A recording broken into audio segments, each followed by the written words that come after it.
All right. Good evening, everyone, and welcome to tonight's Hamilton Association lecture. We're really thrilled to see you all here. My name is Bernadette Ryan, and I am the president of HALSA, the Hamilton Association for the Advancement of Literature, Science, and Arts. Now, if that sounds to you like a very fusty, old-fashioned name, that's because it was invented in 1857. We are one of the oldest groups, cultural groups, and the longest running free public lecture series in North America.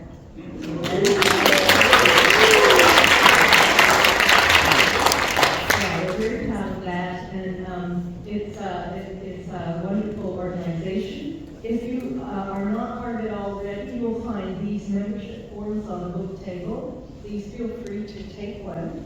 And this is our brochure for the rest of the year, so that's also available for you here.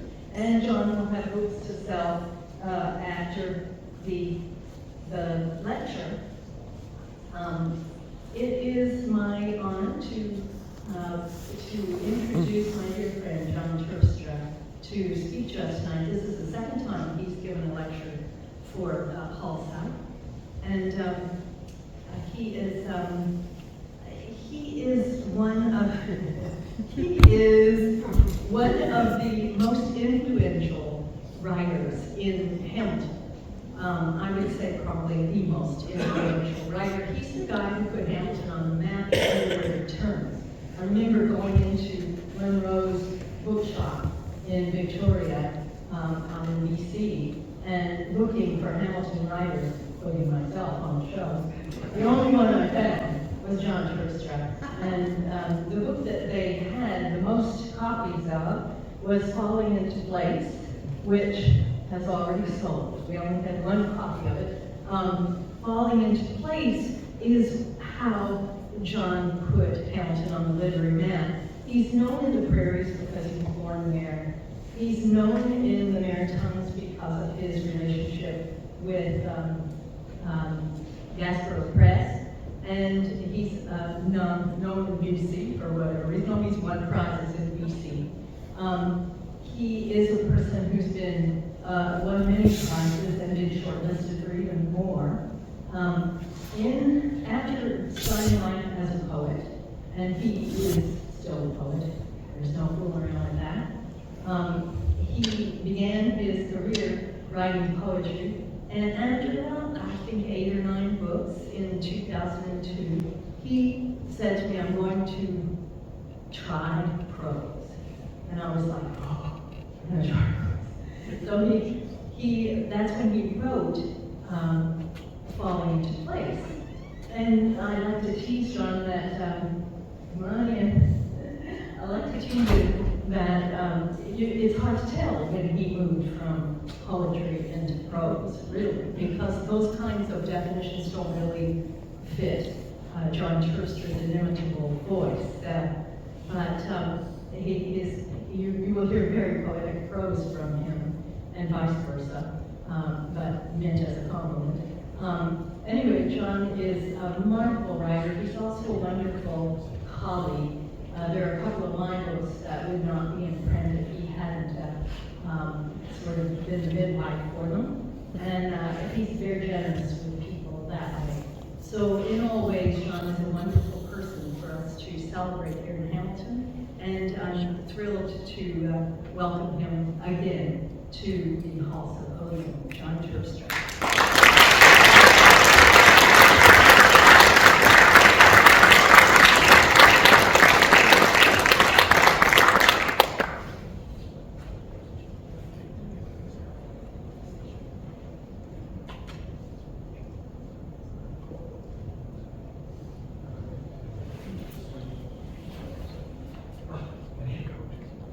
We'll just put it over here. This is when we take our coats off. I roll up my sleeve, but I drop the mic. Anyway, thank you, Bernadette, for that lovely introduction. And thank you all for coming here tonight. Sort of thrilling, as I tell you, wait. I probably spent more time preparing for tonight than I have for anything Basically, just preoccupied me for the last while. So, and this was supposed to be a kind of launch for a book of mine that was coming out about my life as a woodworker and as a writer. And because originally the book was supposed to come out in October. Things change in the publishing world, and now it's coming out in January. So you can't buy it, it's not at the table. But there will be other books for sale, and I hope that my presentation tonight, which will basically, I'll be reading from different parts of the book, will be so memorable that you will survive the Christmas season and inspire you to run out to your favorite independent bookstore in the new year.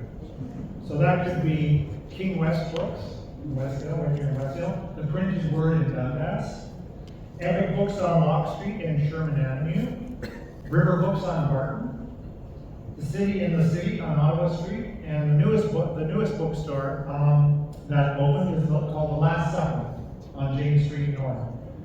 I can't remember a time when we've had so many bookstores in town, and this was supposed to be the death of the bookstore, but apparently it's not.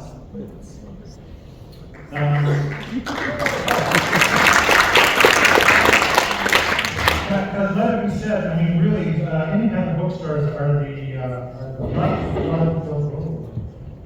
for writers like myself, So, and yeah, we'll just leave it at that. Anyway, let us begin. I'm going to start with the dedication here. And this book or presentation is for anyone who has ever taken pencil to paper, or tool to timber, or climbed a tree, or wanted to.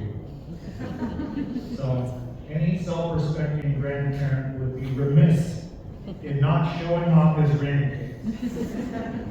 But I promise this will be the only time.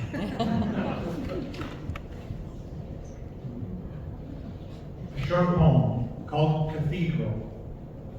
While nailing up the final board of porch skirting, behind which now hides all my craft and ingenuity, I think of the medieval maker, high up on scaffolding, head in the rafters, or sprawled awkwardly on a slate roof, working magic in wood or stone where only God could see. This is like that.